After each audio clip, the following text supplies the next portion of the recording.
खुदावंद के जिंदा कलाम में से खरूज की किताब उसका 19वां बाब। और बने इस्राएल को जिस दिन मुल्क मिस्र से निकले 3 महीने हुए, उसी दिन वो सीना के बियाबान में आए।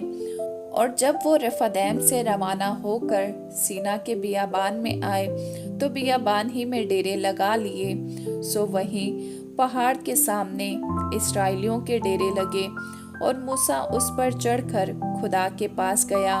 और खुदावंद ने उसे पहाड़ पर से पुकार कर कहा कि तू याकूब के खानदान से यूं कह और बनी इस्राएल को ये सुना दे कि तुमने देखा कि मैंने मिस्रियों से क्या क्या किया और तुमको गोया उकाब के परों पर बिठाकर अपने पास ले आया।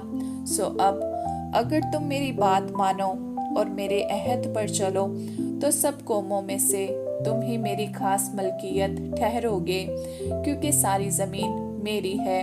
और तुम मेरे लिए काहिनों की एक ममलिकत और एक मुकद्दस कौम होगे। इन्हीं बातों को तो बनी इस्राएल को सुना देना।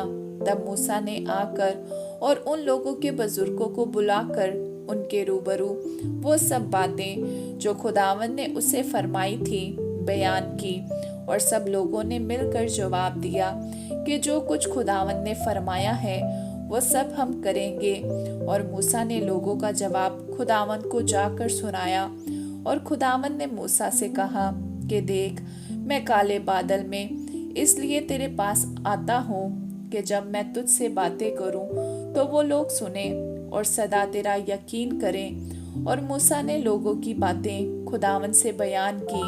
और खुदावंद ने मूसा से कहा कि लोगों के पास जा और आज और कल उनको पाक कर और वो अपने कपड़े धो लें और तीसरे दिन तैयार रहें, क्योंकि खुदावंद तीसरे दिन सब लोगों के देखते देखते कोहे सीना पर उतरेगा।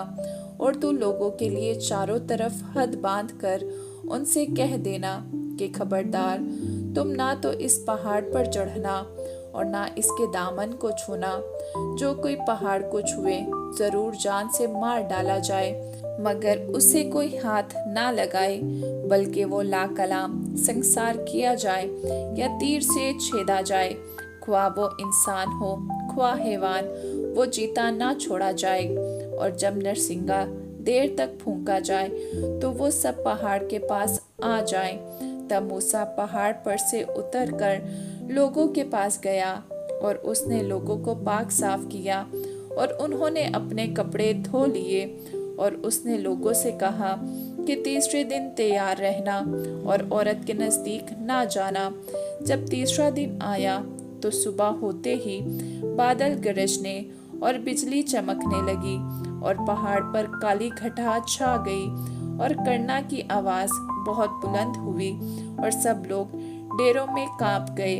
और मूसा लोगों को खैमागाह से बाहर लाया कि खुदा से मिलाए। और वो पहाड़ से नीचे आ खड़े हुए और कोहे सीना ऊपर से नीचे तक धुएं से भर गया, क्योंकि खुदावंद शोला में होकर उस पर उतरा और धुआं तनूर के धुएं की तरह ऊपर को उठ रहा था और सारा पहाड़ जोर से हिल रहा था। और जब करना की आवाज़ निहायत ही बुलंद होती गई तो मूसा बोलने लगा और खुदा ने आवाज़ के जरिया से उसे जवाब दिया। और खुदावंद कोहे सीना की चोटी पर उतरा और खुदावंद ने पहाड़ की चोटी पर मूसा को बुलाया। सो मूसा ऊपर चढ़ गया और खुदावंद ने मूसा से कहा कि नीचे उतर कर लोगों को ताकीदन समझा दे, ता ऐसा ना हो कि वो देखने के लिए हदों को तोड़कर खुदावंद के पास आ जाए और उनमें से बतेहरे हलाक हो जाएं। और काहिन भी जो खुदावंद के नज़दीक आया करते हैं अपने ताई पाक करें, कहीं ऐसा ना हो कि खुदावंद उन पर टूट पड़े।